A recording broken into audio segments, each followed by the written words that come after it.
분들이거든요.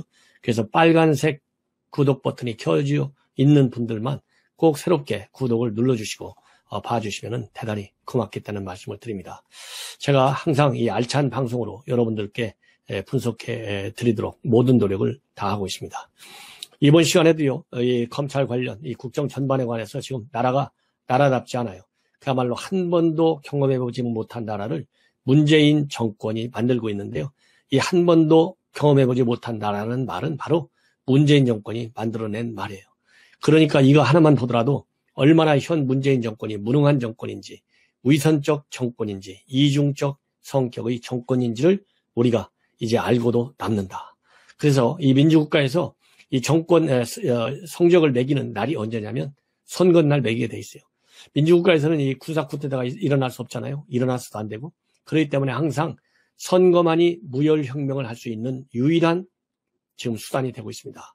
그래서 우리 시청자 여러분들께서 4월 선거, 내년 3월에 대통령 선거, 그리고 내년 6월에 지방선거에 있어서 지금 4년 동안에 바닥난 현 문재인 정권의 실정 반드시 심판해야 된다는 말씀을 미리 드리고 제 방송을 시작하겠습니다.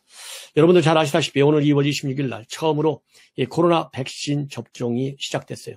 그래서 이 요양시설이라든가 병원에 있는 이 환자들을 대상으로 해서 우선 접종이 시작됐는데요.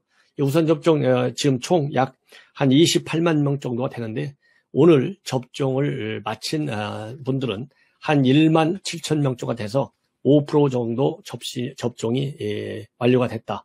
그래서 오늘 접종을 한 이 백신은 아스트라제네카입니다. 그리고 내일부터는 이제 파이자 제품의 백신도 접종할 예정으로 있어요.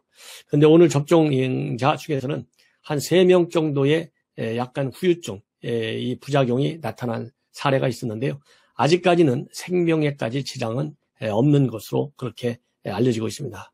여러분들 오늘 백신 접종 현장에서 문재인 대통령이 현장에 당연히 갔지 않습니까? 거기서 주고받은 질문, 제가 한번 말씀을 드렸지만은 얼마나 참 무능하고 할 얘기가 없으면 아예 그러면 현장을 가지 말아야죠.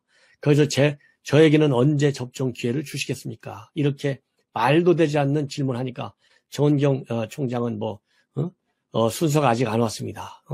이런 식의 이 얘기라 주고받을 정도로 이 한가한 사람이 바로 문재인 대통령이에요. 그럼에도 불구하고 여론조사 나오는 걸 보면 백신과 관련해서 이 방역 조치를 잘하고 있다라는 평판 때문에 긍정평가율이 아직도 40%에 이게 얼마나 불행한 겁니까? 대한민국의 의료 시스템이 그만큼 잘 되어 있기 때문에 이 정도의 코로나 방역을 실시하고 있고, 그 다음에는 우리 대한민국 국민들의 의료 수준이 굉장히 높고 국민들의 우리 개인적인 그런 자기 건강에 관한 책임의식과 건강 챙기는 이런 습성이 강하기 때문에 이 정도 코로나 사태를 지금 막아내고 있는데 이것이 마치 문재인 정권이 잘하고 있는 것처럼 오해해서는 안 되겠다는 지적을 제가 다시 한번 말씀을 드립니다. 그리고 또 오늘 대단히 우리 대한민국 자유민주 이 헌정사에 상당히 유감스러운 날 중에 하나라고 봅니다. 바로 가덕도 신공항 특별법이 181명 찬성대 34명 기권권 15명으로 통과가 됐어요. 그런데 대단히 이례적으로 이 법안에 관해서 찬성을 하지 않고 기권표를 던진 사람이 2명이 있습니다. 바로 민주당의 양이원영과 윤미향 의원인데요.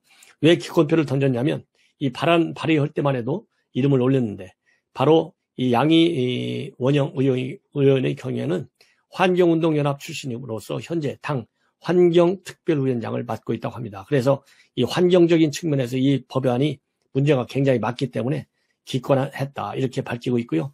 윤미향 의원은 언론에서 취재가 들어가니까 아예 연락을 하지 않고 있는데 그 윤미향 측 관계자들에 의하면 마찬가지다. 환경단체 주장에 귀를 기울이지 않을 수 없어서 기권을 했다. 이렇게 입장을 밝히고 있는데요. 자, 어쨌거나 지금 대한민국 국정이 굉장히 흔들리고 있고 민주정치, 자유민주주의와 그 다음에 시장경제가 뿌리채 흔들리는 그러한 지금 상황에 처해 있어요. 그러다 보니까 이 문재인 대통령이 직접 나서서 오로지 선거에서만 이기겠다는 이 선거 이 계산상으로 부산에 달려가고 그리고 또 이 재난 위로금도 주고 4차, 5차까지 주자고 지금 난리가 나고 있어요. 이러다 보니까 이 대한민국의 국정 전반이 국회는 막장 법을 제정을 하고 있고 문재인 대통령은 막장 선거운동을 하고 있어서 국정과 정치가 전부 다 막장으로 흐르고 있다. 이렇게 지금 비판을 하고 있습니다. 그래서 이 문 대통령 선거 개입은 드루킹 사건, 그 다음에 울산 시장 선거 이때부터 이루어지기 시작했는데 작년 총선 직전에도 부산을 찾아서 대대적인 사실상의 선거운동을 했다. 이렇게 지금 비판하고 있어요. 그러면서 최근에는 4차 재난지원금도 아직 정해지지 않았지 않습니까? 그럼에도 불구하고 국민사기 진작욕이라면서 5차 지원금을 전 국민한테 줘라. 이런 말까지 일부러 꺼낸 사람이 바로 문재인 대통령이라는 거예요. 그래서 현 문재인 정권은 4월 7일 선거를 위해서는 관건이든 금권이든 뭐라도 다 동원할 태세고 못할 일이 없는 것 같다고 지금 비판하고 있습니다. 그러면서 총선에서 국민이 여당을 지지해 줄 것으로 믿는다라고 발언을 해서 이 탄핵까지 파동까지 갔던 노무현 대통령에 비하면 노무현 대통령 선거운동은 문 대통령의 또 아닌 일처럼 보인다. 그러면서 이번 선거는 사실상 민주당 시장들의 성추행 범죄 때문에 생겼고 그로 인해서 국민 세금이 800억 원 이상이나 들어가는데도 불구하고 당헌 당규까지 다 뜯어 고쳐가지고 이 상황을 전면으로 뒤집으려고 하고 있는데 이것이 바로 이 막장 전국 전반이다. 그래서 이 국민 세금 수십조 원을 뿌리면서까지 선거운동하고 있는 현 실태를 강력히 비판하고 있습니다. 그러다 보니까 이제 세금이 모자라잖아요. 세금이 모자라니까 지금 여권에서 여당에서는 세금을 더 많이 거두면 될 것 아니냐. 그래서 선거는 현금으로 뿌려서 하고 그리고 모자라는 돈은 바로 국채를 발행해서 국민 세금으로 충원하려고 하는 그런 이 행태가 지금 나오고 있어요. 그래서 이 민주당 소속 국회 기획재정위원장은 이제는 증세 방안을 공론화하자.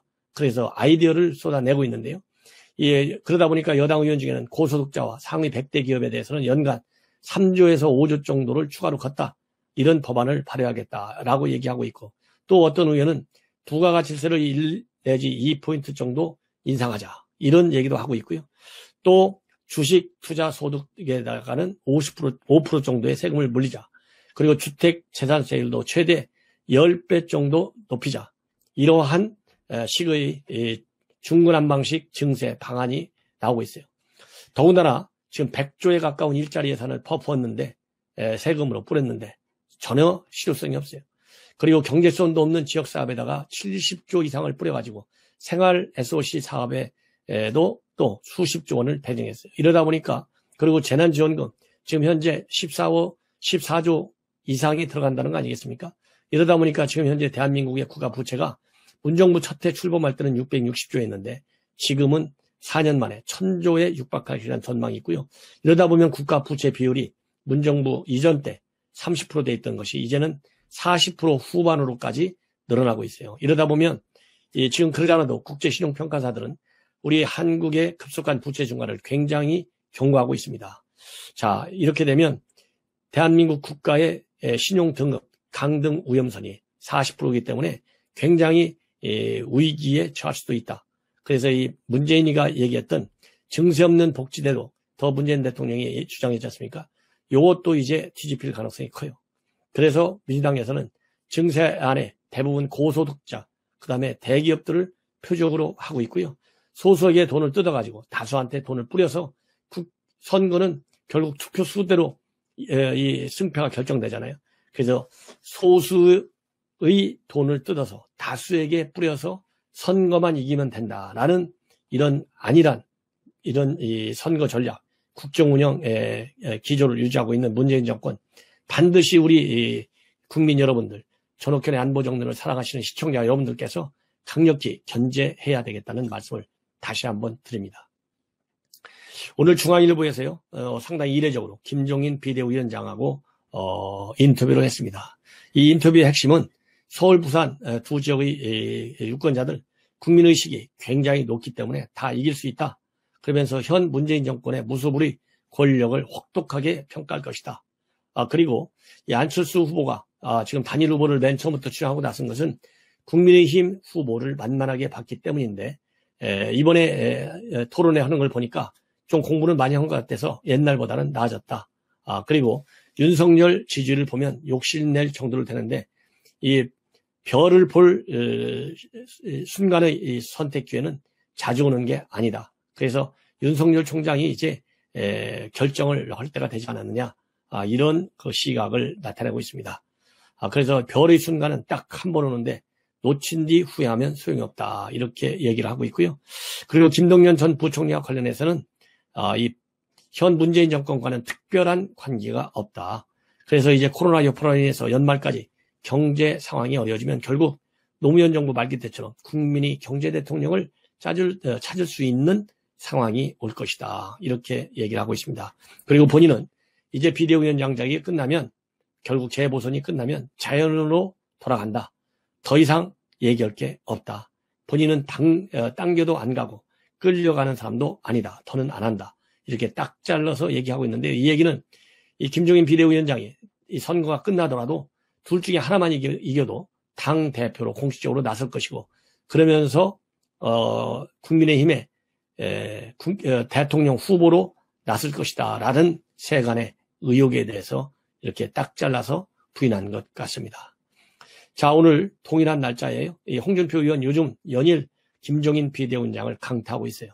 오늘 또 페북을 통해서 비판하고 있습니다. 현재 국민의힘이 야당의 역할을 못하기 때문에 문재인 정권이 지지를 계속 받고 있다, 이렇게 비판하고 있어요. 그래서 집권 마지막 회가 되면 어느 정권이나 야당판이 되는데, 국민의힘이 중도 타령에 무투쟁 이중대 가만히 전략으로 나가니까, 가만히 전략이 가만히 있는다는 거죠. 투쟁 안 하고 전략으로 나라를 거덜내 아직도 문재인 세상이 되고 있다. 그리고 이번 서울시장과 부산시장 재보궐선거와 관련해서는 압도적으로 우세할 성추행 양대 보궐선거에서 우리 후보들을 폄훼하고 야당 역할은 제대로 못하면서 심술만 부리는 바람에 이거 김종인 비대위원장을 지칭하는 거예요. 오히려 잘못을 저지른 사람들이 설치는 판을 만들어줬다. 대선은 코앞에 다가오는데 얼마나 더 당해야 야당은 정신을 차릴까, 이렇게 비판하고 있습니다. 그러면서 최근에 이 비판하게 된 것도 지난 20일인데요. 김종인 비대위원장이 당내 후보들을 과도하게 폄하하면서 새 인물 찾기에만 골몰하고 있고, 국민의힘 빅2가 부동산 정책에 진력을 다하는 가운데 당 지도부가 이를 뒷받침해 주지 않고 있고 정체성이 모호하기 때문이다, 이런 비판을 한 적이 있습니다. 자, 이제는 검찰에 지금 불을 끓고 있어요. 그야말로 분노와 경악이 하늘을 찌르고 있는 상황입니다. 이 검찰에 지금 불을 지르고 있는 것은요, 추미애가 떨어진 다음에 윤석열 총장을 내리치는 사람이 없다 보니까 윤석열 총장의 대선 지지율이, 이 잠룡 후보로서의 지지율이 좀 많이 빠졌어요. 10% 아래로 내려가는 이 여론조사 결과도 나오고 그랬는데요. 요즘에 다시 또 치고 올라가고 있습니다. 그러니까 이 잠룡 이 지지율이 다시 또 상당히 올라가고 있어요. 15% 이상으로 또 올라가고 있어요. 들쭉날쭉합니다. 이 상황에서 윤석열 총장의 차기 잠룡 지지율을 떠받치는 요인이 하나 생기고 있는데, 이것이 바로 중대본부수사청 설치예요. 이 중대본부수사청 설치, 이번 달 안으로 다 발의를 해서 통과를 시켜가지고 발의를 해가지고 6월경에는 완전히 입법 조치를 완료시킨다. 이것이 지금 정부 여당의 일관된 지침이지 않습니까? 그러다 보니까 잠잠해져 있던 윤석열 총장 때리기가 이 중수청을 통해서 나타나는 거예요. 그래서 현재 검찰 내부망이 부글부글 끓고 있고, 이 중수청에 대한 반박 글들이 줄을 잇고 있습니다. 그래서 대검에서는 내달 3일까지 각 지방검찰청 의견을 내라는 공문을 내렸는데, 이 공문은 사실상 윤석열 총장의 특명이나 마찬가지다.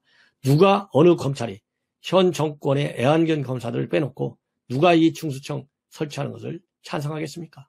사실상 이 특명을 내려서 여기에 따른 검찰들의 불만과 분노를 바탕으로 윤석열 총장이 이제 본인의 이름을 걸고 대대적인 투쟁에 나설 것이 분명해 보입니다. 거기에 앞서서 오늘 검찰 내부망이 오늘부터 부글부글 끓고 있는데요. 일단은 이 고위급 검사들이 실명으로 글을 올리고 있습니다.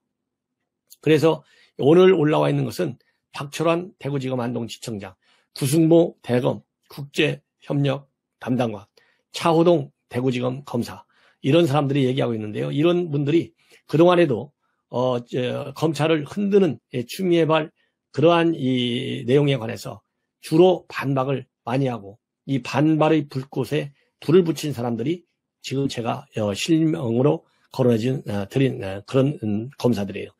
그러면 이분들이 얘기하는 논리를 보면 우선 박철환 대구지검 안동지청장의 경우에 이 사안에 대해서는 평검사회의가 아니라 전국 검사회의를 열어서 의견을 모아야 된다. 여당은 국민 인권 보호를 위해 검찰이 기소권만 행사한다는 피상적 논리를 앞세워서 새로운 수사기구 설립을 추진하고 있는데 이거 이해할 수 없다. 검사 신문과 영장 청구권 등이 보장돼야 수사 전문 인력들이 새로운 수사기구에 가는데 이런 여건은 수년 내는 충족될 수 없기 때문에 중수청 설립은 범죄 대응 능력에 커다란 공백을 초래할 것이다. 이렇게 비판하고 있습니다.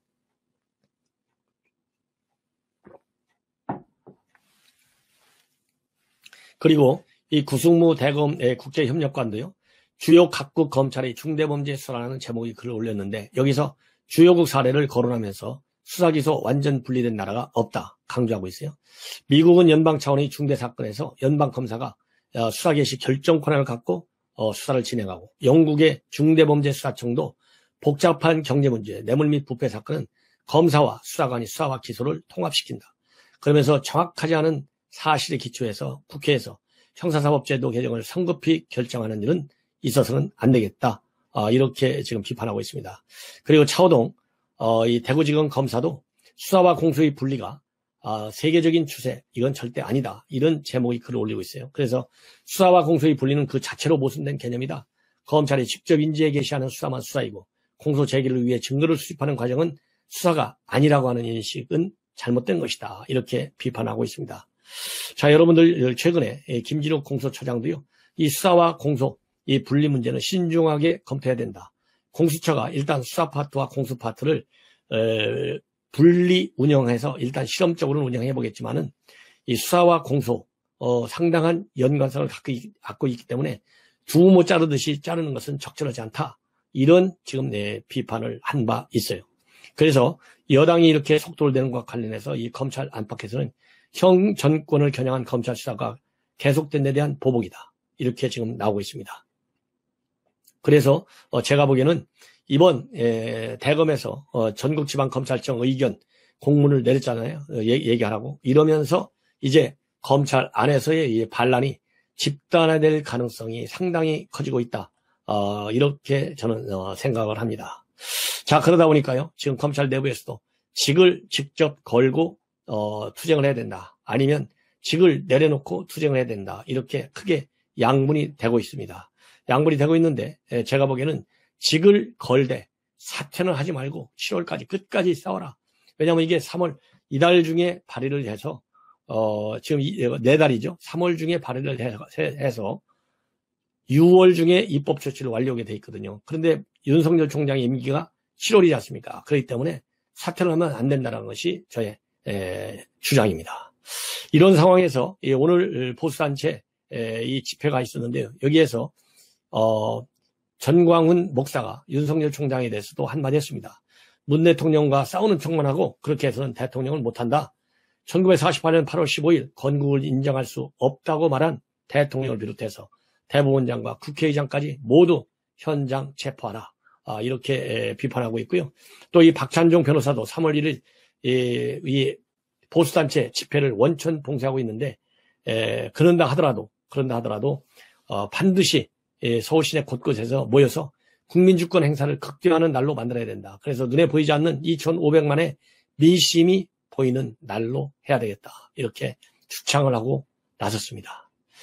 자, 여러분들 이 정도가 되면 지금 우리 국민들이 얼마나 분노하고 있는지 충분히 짐작하고도 남을 것이다 라는 생각이 들고요.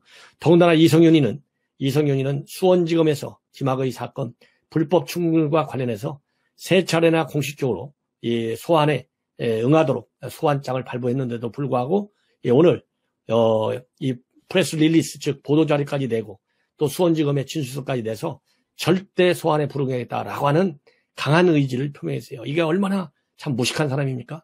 본인이 검사이면서 검찰 수사를 받지 않고 공수처 수사를 받겠다. 이거 문재인 대통령하고 짜고 치는 고스톱이 아닌가 하는 매우 우려스러운 시각을 가지지 않을 수가 없어요. 그러다 보니까 오늘 조선에 보면 정권이 정권 불법 수사한다고 검찰을 없애겠다는 이런 법을 만드는 나라, 이거 참 대한민국 기가 막히다, 이런 취지의 사설을 오늘 또 게재하고 있습니다. 이 사설 뭐 길지 않습니다. 이거 뭐 다 아시는 내용이지만은 그래도 제가 요지를 좀 말씀을 드리겠습니다. 이 중수청 설치 내주에 이제 발의해야 하니까 3월 중에 발의해요. 그래서 6월 중 처리하겠다는 방침을 정했는데 설마 했는데 정말 사람 잡을 태세로 갖고 있다. 그리고 검찰은 헌법에 명확히 규정되어 있는 기관이다 이거예요. 그리고 수사와 인신 구속 권한을 가진 유일한 기관인데 만약에 중수처법 설치법이 통과가 되면 검찰은 남은 6대 범죄 수사권까지 모두 빼앗기고 2000년 넘는 검사가 일시에 껍데기가 된다. 이 정권은 검찰이 잘하는 특수수사로 수사 범위를 축소하는 게 검찰 개혁이라고 했었는데 갑자기 이것마저 빼앗아 가지고 법무부사나 수사청에 넘기겠다고 하는 것. 즉 대통령과 여당이 주요 수사를 마음대로 하겠다는 것인데 이 서방 선진국의 경우 조금 전에 말씀드린 대로 독일, 프랑스, 일본, 미국 전부 다 검찰이 수사권을 갖고 있다. 이렇게 지금 밝히고 있습니다. 그러면서 이렇게 중수청을 만들겠다는 얘기는 두말할 것도 없이 월성 사건, 청와대 울산시장 개입 사건, 나이모프트 펀드 사기 사건, 조국 사건 이런 정권 불법 혐의 수사에 대한 보복 차원에서 하는 것이 아니냐. 그래서 정부는 이 수사팀을 본래 학살 인사하고 윤석열 총장을 식물총장으로 만들어 버렸고 그 다음에 이성윤과 같은 친정권 검사들을 정권 수사 방탄용으로 심어 놨다. 그런데 그럼에도 불구하고 이번 공청에서 보면 검찰 건물도 없애버려야 되겠다. 이거 황홀하한 얘기예요.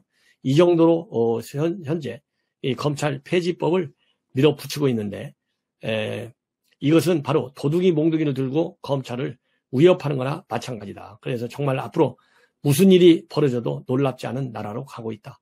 그야말로 한 번도 경험하지 않는 나라로 지금